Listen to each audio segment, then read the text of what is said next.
Good afternoon. Preterm bath নিয়ে আজকে দু চার কথা বলতে চাই। প্রিটার্ম বাথ সাধারণত 37 উইক্সের কম যে ডেলিভারিটা হয় সেইগুলোকে আমরা প্রিটার্ম বাথ বলি। নর্মালি 40 সপ্তাহ পর্যন্ত হচ্ছে নর্মাল বাচ্চার জেস্টেশনাল এজ, কিন্তু যখন 37 সপ্তাহের আগে বাচ্চা হয়ে যায় তাকে আমরা সাধারণত প্রিটার্ম বাথ বলি।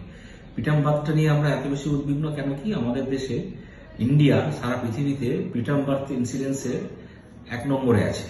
সব থেকে বেশি আমাদের দেশে হয় এবং যতগুলো ডেলিভারি হয় তার প্রায় 10 থেকে 15% বার্থ কিন্তু প্রিটার্ম বার্থ হয়, মানে 37 সপ্তাহের আগেই হয়ে যাচ্ছে। তো সেই জন্য আমাদের আমরা কনসার্ন বা এতটা চিন্তিত বা উদ্বিগ্ন।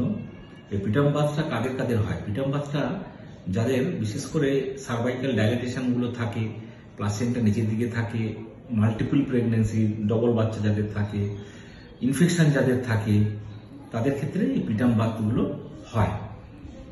আর প্রিটার্ম বাথ হলে আমাদের সমস্যা হচ্ছে কি, বাচ্চাটা যেহেতু প্রিম্যাচিওর হচ্ছে, তার বার্থ রেট কম, শ্বাসকষ্ট হতে পারে বাচ্চার, ব্রেস্ট ফিডিং এর সমস্যা হতে পারে, ইন্টেলিজেন্সের সমস্যা হতে পারে, তার চোখের প্রবলেম হতে পারে। তারপর প্রিটার্ম বার্থ হলে আমাদের তার খরচা টর্চাগুলো অনেক বেড়ে যায়। সেই জন্য আমরা প্রিটার্ম বার্থটাকে সবসময় চেষ্টা করি প্রিভেন্ট করার। কিন্তু প্রিটার্ম বার্থটা প্রিভেন্ট করতে গেলে